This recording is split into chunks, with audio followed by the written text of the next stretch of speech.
Kalau kita menyimak 4 Injil, kita akan menemukan beberapa fakta bahwa ada berbagai upaya-upaya manusia, dalam hal ini para penguasa, orang-orang Yahudi, dalam hal ini orang Farisi dan ahli Taurat yang berusaha membunuh Yesus.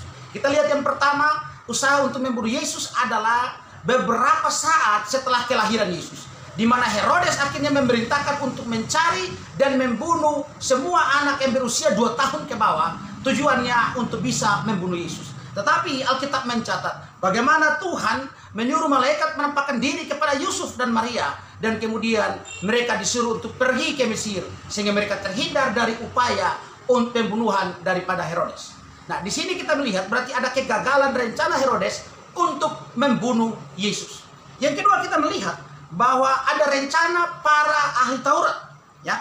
Para ahli Taurat berulang-ulang kali berusaha untuk membunuh Yesus. Kita bisa melihat misalnya di dalam Lukas pasal 4 ayat 28 sampai 30 dikatakan bahwa mendengar itu sangat marahlah semua orang yang di rumah ibadat itu. Mereka bangun lalu menghalau Yesus keluar kota dan membawa dia ke tebing gunung tempat kota itu terletak untuk melemparkan dia dari tebing itu. Ayat 30, tetapi ia berjalan lewat dari tengah-tengah mereka lalu pergi. Jadi mereka berusaha untuk membunuh Yesus, tapi ternyata mereka gagal.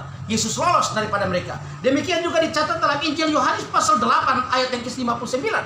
Lalu mereka mengambil batu untuk melempari dia, tetapi Yesus menghilang dan meninggalkan bait Allah. Jadi di sini rencana ahli Taurat untuk membunuh Yesus lagi-lagi gagal. Maka karena ada kegagalan demi kegagalan untuk membunuh Yesus, akhirnya terjadi sebuah konspirasi besar antara para tokoh-tokoh Yahudi, ahli-ahli Taurat, dengan para penguasa. Mereka berusaha untuk membunuh Yesus. Kita bisa lihat dalam Matius pasal 26 ayat 3 sampai ayat yang ke-5. Pada waktu itu berkumpullah imam-imam kepala dan tua-tua bangsa Yahudi di istana imam besar yang bernama Kayafas. Dan mereka merundingkan suatu rencana untuk menangkap Yesus dengan tipu muslihat untuk membunuh dia. Tetapi mereka berkata, jangan pada waktu perayaan, supaya jangan timbul keributan di antara rakyat.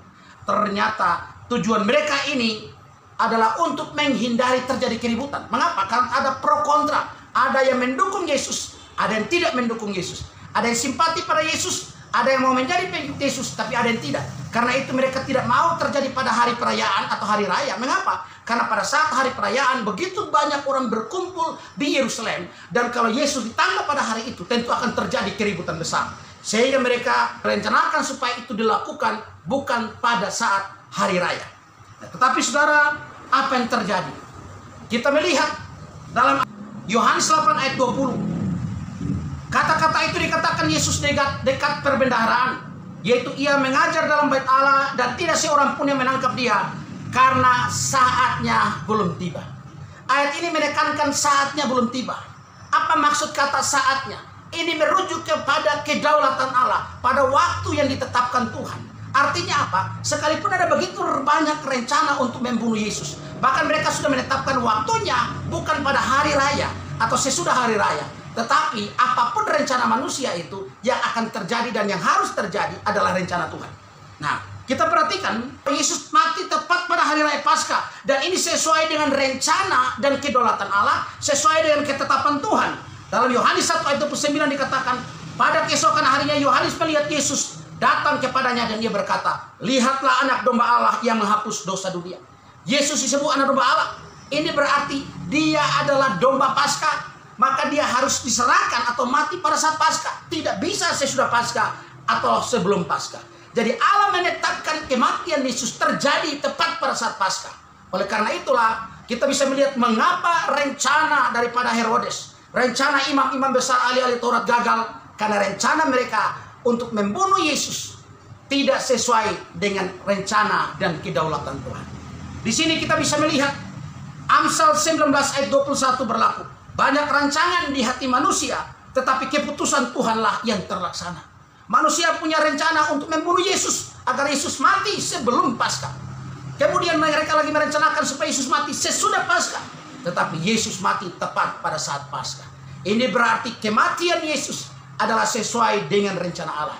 Ini berarti kematian Yesus ada dalam kedaulatan Allah.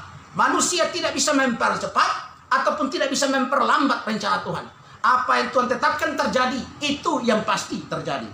Oleh karena itu saudara, Amsal tadi berkata, banyak rancangan di hati manusia, tapi keputusan Tuhanlah yang terlaksana. Demikian juga Amsal 16 ayat 9. Hati manusia memikir-mikirkan jalannya, tapi Tuhanlah yang menentukan arah langkahnya. Kalau sebelum-sebelumnya orang Yahudi bersekongkol untuk berusaha untuk membunuh Yesus mendahului waktu Tuhan, yaitu sebelum Paskah, dan rencana ini gagal, maka kemudian mereka melakukan konspirasi besar untuk menetapkan kematian Yesus terjadi sesudah Paskah, untuk melewati waktu yang Tuhan tetapkan. Tapi ternyata apa yang terjadi tidak bisa lebih cepat dan tidak bisa lebih lambat. Semua terjadi persis tepat sesuai dengan apa yang Tuhan tetapkan. Dari sini kita bisa mengambil kesimpulan. Kalau kita melihat perjalanan ini, kisah kematian Yesus dan kedaulatan Allah, kita bisa melihat iblis selalu berusaha untuk mempercepat ataupun memperlambat rencana Tuhan. Bahkan berusaha untuk membatalkan rencana Tuhan. Tetapi sekuat apapun iblis berusaha, sekuat apapun iblis bekerja untuk membatalkan atau menggagalkan rencana Tuhan, tetap rencana Allah yang akan terjadi. Iblis tidak bisa mempercepat, iblis tidak bisa memperlambat, apalagi iblis membatalkannya, tidak bisa. Yang kedua, apapun rencana manusia, yang terjadi tetap adalah rencana Tuhan. Sebab Allah berdaulat mutlak atas segala sesuatu. Dan yang ketiga, karena itu dalam perjalanan hidup kita, kita harus tetap percaya bahwa rencana Allah atas diri kita kapanpun itu pasti akan terjadi. Walaupun bagi kita mungkin sudah sangat terlambat, tetapi sebetulnya tidak pernah terlambat. Rencana Tuhan selalu terjadi tepat pada waktunya. Allah berdaulat mutlak atas segala sesuatu. Dengan demikian, kematian Yesus adalah kematian di dalam kedaulatan Allah. Kematian yang sesuai dengan rencana Allah.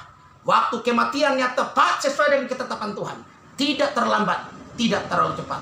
Tepat pada hari Paskah, sebab ia adalah domba Paskah yang menghapus seluruh dosa umat pilihan Allah.